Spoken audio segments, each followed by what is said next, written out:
On today's episode of Belonging in Classrooms, we get to talk to the Director of Transportation for Minneapolis Public Schools, Lisa Beck. I met Lisa at a board meeting, months ago, and we just had the most fascinating conversation about the challenges of transporting this many kiddos to and from school in this short of a time frame every single day with our city's traffic flows and construction and snow and cold and sleet and hail.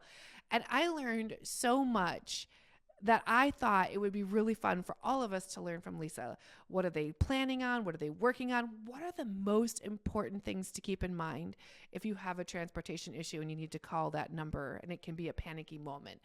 I know you're going to want to listen to this episode. Some of the information you're going to learn today, you're going to file away. And that day when your kiddo doesn't get off the bus, you're going to have this here. And I think it's going to help so many of us as caregivers in this district. So today I want to welcome warmly and thank Lisa Beck for being on Belonging in Classrooms.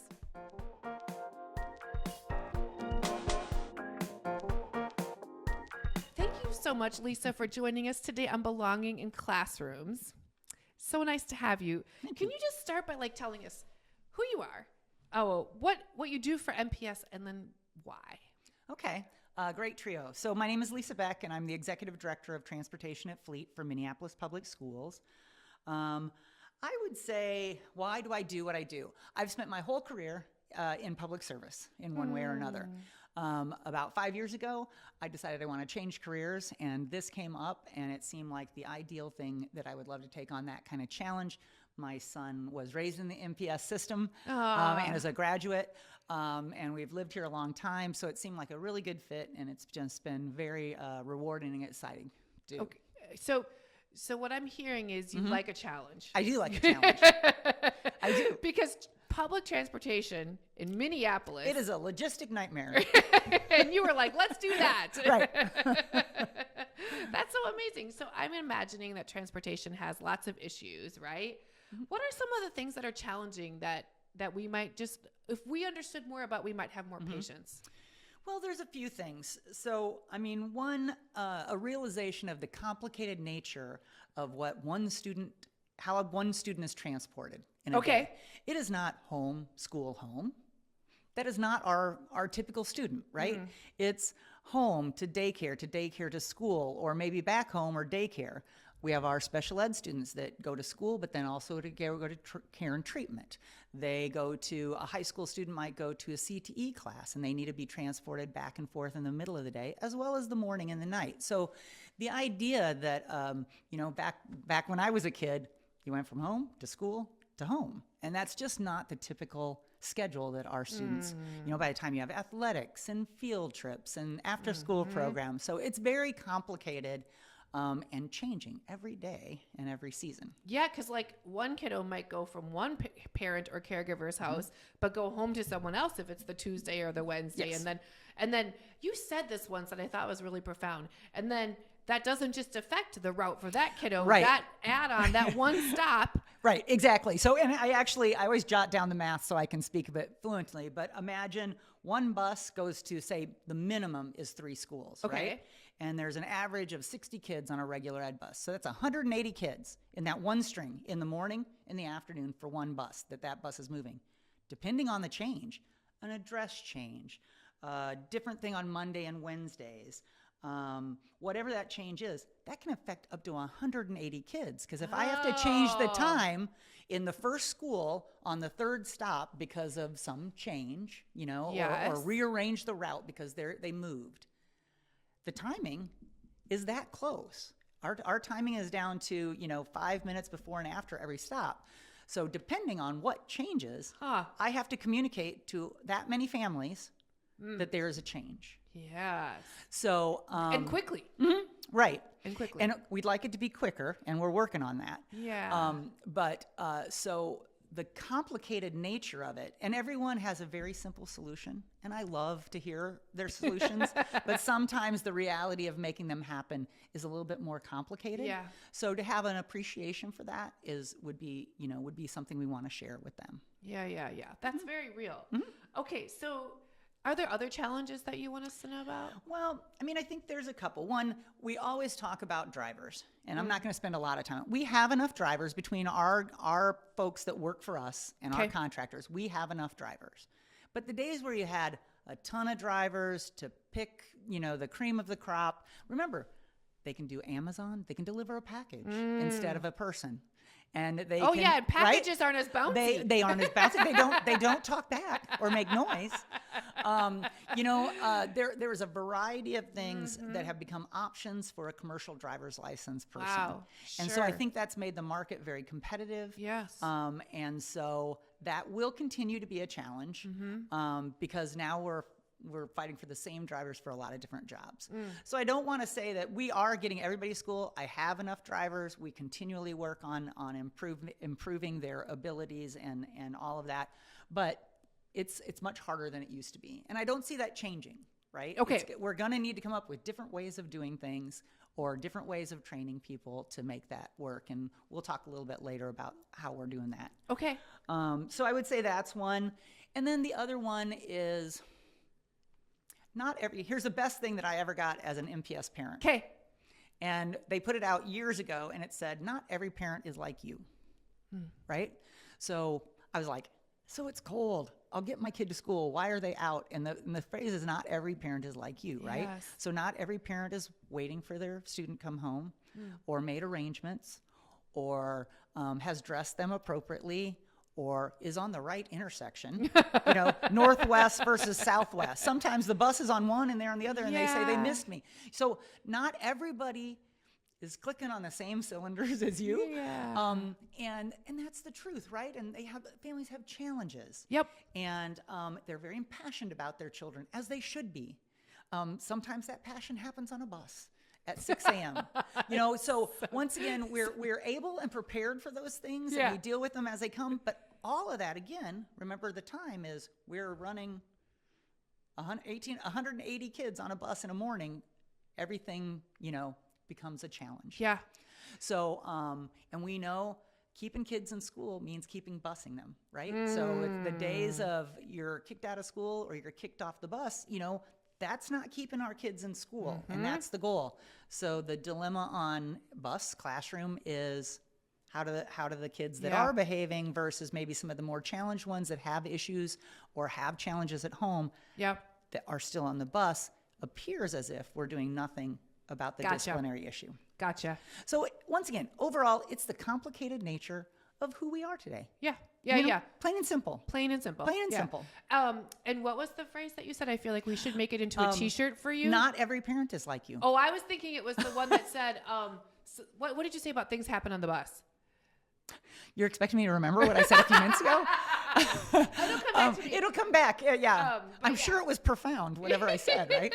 No, but I mean, I think I'm a really reasonable caregiver of my children. I'm pretty laid back, not a lot, rub some dirt in it kind of parent. Right. But the one time they're impassioned about their student. But the time that my kid fell asleep and it was no one's fault, but wasn't there on the bus stop, I lost Your all heart, reason. Right. Yes. I had the same thing. I'm standing there waiting for my son to get off, and I'm like, oh my God, he didn't, right? And it was a similar situation to you. Yeah. Of course, we understand the compassion, the worry, even the frustration. Yeah. We do understand that. And we are ready for that. And we can take that. Yeah. And we will locate that student, which I think we'll kind of talk about a little bit later too. We get it. Yeah. It's not lost. It may appear as if we are calm, cool, and collected because that's what our job is. Yeah. But we do care deeply. And if you saw behind the scenes, you would see how many people are scrambling around and communicating to figure out what happened. Yeah. I think that's important too. I learned that during that crisis when we had that big malware hack. When I got to visit the transportation center and I got to see all the folks, I was like, there's somebody watching those buildings. There are people behind the scenes that we don't always get to know about who are doing hard work. And so once again, they are, and I can't even tell you how much they care when something goes wrong. Regardless of where the error happened, right? So it is a good thing to make sure people know that, and they really do. Occasionally, we even get a thank you note, and how happy it makes them all to know that somebody appreciated what they did. I'm sort of hearing that we should be buying treats for bus drivers as parents. That's what there's a through line here. Remember, like, it wouldn't hurt. We don't have a PTA, and I can't spend my budget on them. So yeah, okay. So yeah, that would be lovely. And a lot of times the bus drivers get a little love. But all those people that are behind the scenes really don't get quite as much because they're not out there on the bus. Sure. Good to know. Yeah. Okay. So like, what's going well? What are you most proud of in this transportation department? Well, a variety of things. I think this year, one of the things that we're most proud of is on the first day of school, we had over 16,000 kids already routed for day one. Wow. So that's a dramatic change from where we once were. Okay. For a variety of reasons. And also too, I want to say our stat was, because normally it takes a while to route that many kids. So I can't stop like a week before school and then route them. So we have to start a month before to get those initial routes done. But this year we went even farther. If a student had put in a request, even if it was behind the date, as long as they were on an existing bus stop, we went all the way to August 21st. Wow. So we were able to change how we do systems, divide up the work a little differently. And one of the things I'm most proud of is how much we got done by the first day of school. Wow. Because not everybody gets their request in. Not everything happens. Hangs head in shame. No, right. I mean, luckily my child was in the walk zone the last year. So everybody has really rethought how we do things to better roll more kids into it. So we're very proud about that. Our other pride, usually if I was in a group would get a, but like, for example, last year we ran 92 to 95% on time every day of all our buses. Not perfection. The 5% was the bad stuff, but the assumption is every bus is running late every day. And that's the mantra you hear out there. We finally have a way of tracking actuals. And it's like, on most days we do pretty good. We absolutely spend 99% of our time working on the 5% that isn't going well, right? Because they're the most important, for right? Life. Right. It's every situation, right? It's every business. Yeah. It's every, that's true across the board. That 2 to 5% in our city it touches potentially 180 kids. Right. Right. So, and it's not just one person working on the problem. There's an entire team of people. We divide the schools up. And so everybody has a set of schools that they're responsible for solving those kind of problems. So as much as, I have, sleepless night and angst about the 5%, the 95% going well kind of just goes unnoticed, which is kind of a good thing. In my book, I have to accept that as a good thing. Yeah. I mean, literally you could just say that to my therapist and we'd be fine. Okay. Okay. So like, what do you wish people knew about transportation and busing that they don't know? Well, I mean, we've talked about some of it, the complicated nature of it. I guess one of the things I would want them to know is that the great thing about MPS is they service above and beyond even what is statutorily required of us. I do love that. And I don't think they toot their own horn, as my mother would say, about that, right? And transportation is a part of that. We work very closely with the Homeless and Highly Mobile Department. Yep. We bridge the first few days in a cab to get homeless kids back to their school before their full-time busing, goes live. We transport kids to a blind school in Faribault every day. So the care and treatment that's provided, and then also all those other departments that have special grants, sometimes it's for an appointment that has nothing to do with school that they're working to get them there. MPS offers multiple addresses for their students. They get 2 addresses to get transported to. Many of our suburban schools, you get 1 address. Okay. So those things add to the complicated nature, but it also tries to really get at the heart of what our families need. Yes. And I think that gets lost. So those are the things that I would like people to know. Yeah. And are a little bit harder to define because sometimes they're really in depth in the organization. Yeah. But it really is. I mean, I had no idea when I was just a Minneapolis parent. Yeah. I had no idea of what went on. And so that's been the most eye-opening thing over the last 5 years. Yeah. I do feel like sometimes, like I always say that, lots of problems in our country if you live in the suburbs or you live, you might live in the caboose of the train, right? Because of segregation, because of those things, you might live further away. And in Minneapolis public schools, sometimes it feels like we're a mess, but really a lot of that mess comes because like we're all mashed up against the windshield of the engine. Absolutely. And I think, I always reference back to my son, but that's what we enjoyed about being in MPS, right? That's right. Because some of us have options, some of us don't. No, that is the world we live in. So we should make sure our kids can foster and function in those worlds, That's right. And I say that as a parent, but I also feel that as an employee. The same thing. My workforce is very, very diverse. So we also have the cultural things the other direction. Yeah. I have a lot of Somali drivers, their tone of voice and whatever, because they're from feel different. Yes. Depending on who they're talking to, just like the other way. Right. Right. And so, I enjoy that it's both sides. That's right. Which is lovely, right? Because, we're always challenged to get more people of color and a variety of cultural backgrounds. My department has loads of that, and so we're very lucky that we have people that speak different languages. We have different, people from different cultures. And so, it's a challenge and it's also just fabulous. Yeah. That's Minneapolis public schools. Absolutely. Absolutely. Okay, so what can a caregiver keep in mind? Like when there's a transportation issue with their kid, if they, and that day happens, if they could hear your voice in the back of their head, what would be the things you'd want them to keep in mind? What helps the most, again, yeah, we sound calm and collected. We are taking your problem seriously. Okay. Call us. The best thing, whether it's urgent or not, or whether you call us, whether you email us, yes, you might have to wait online because there are 16,000 kids that we're trying to all keep track of. Please stick with us. Stay on the line. Please give us a name and a school. Name and school first.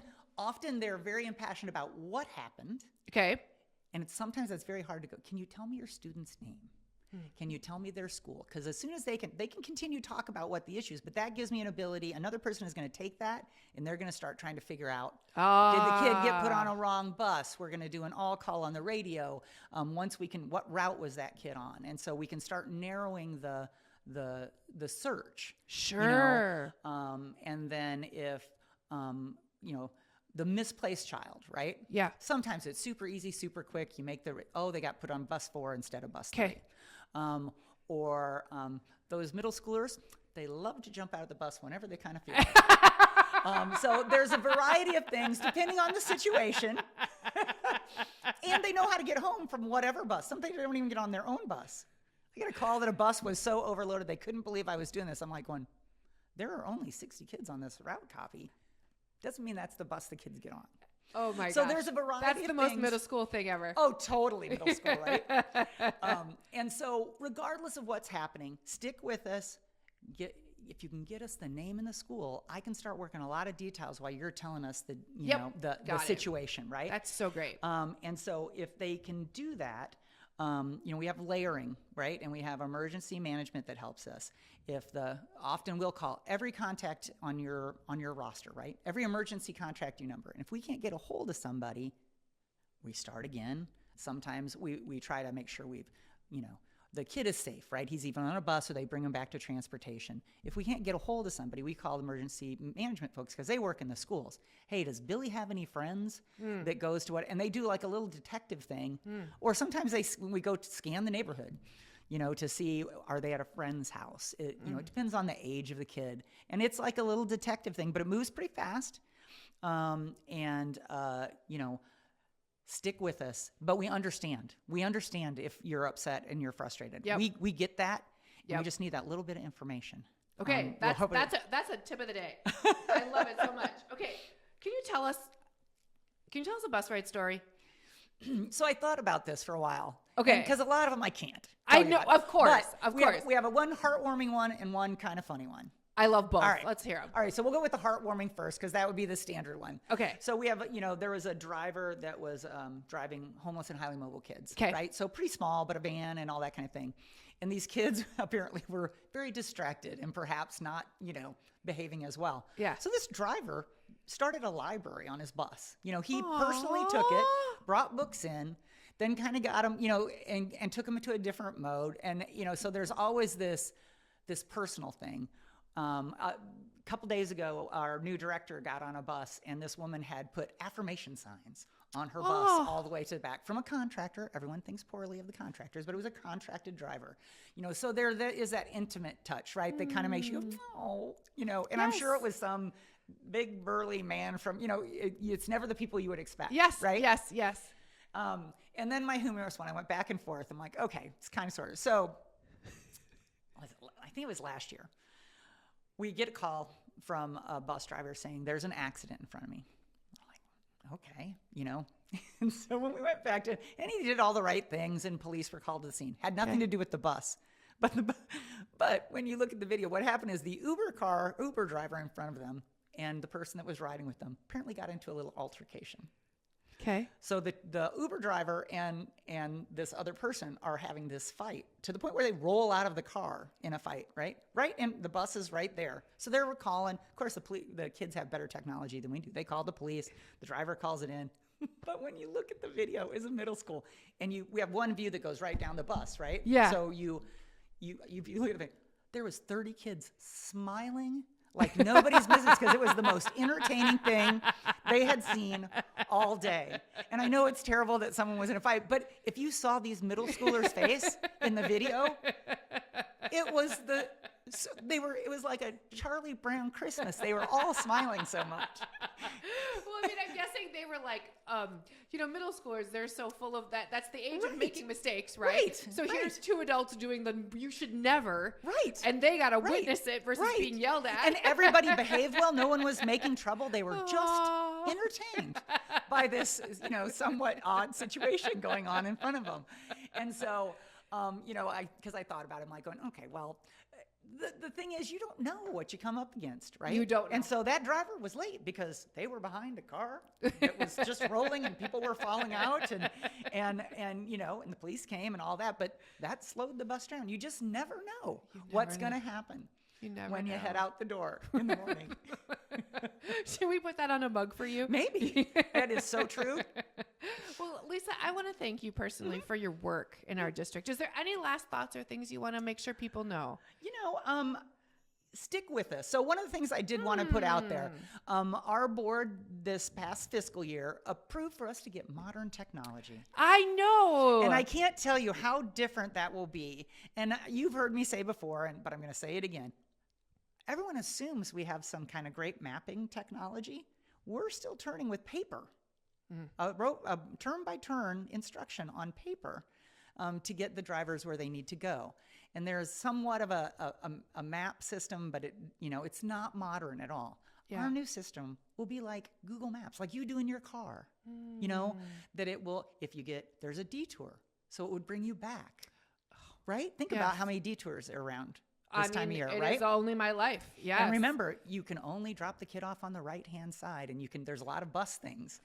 And so all of this software will encompass that. Yes. And so if you don't know the city, and again, we got a lot of diversity of drivers. Yes. Not all are from the city. Yes. You can follow a map like you and I do in our cars. So we're going to be, our aim is to get it up and running by next year. It's a lot. Yeah. As well as new GPS that will allow like schools to see it. And also on the GPS, it will have a daily report of the safety of the driver. Did they run stop signs? Did they go too fast? Did they, and so there's an evaluation on a daily basis to help manage all of these people all over the city. So we're very excited. When you ask for something, there's an email notification that goes out to the person that asks. We don't have any of that currently.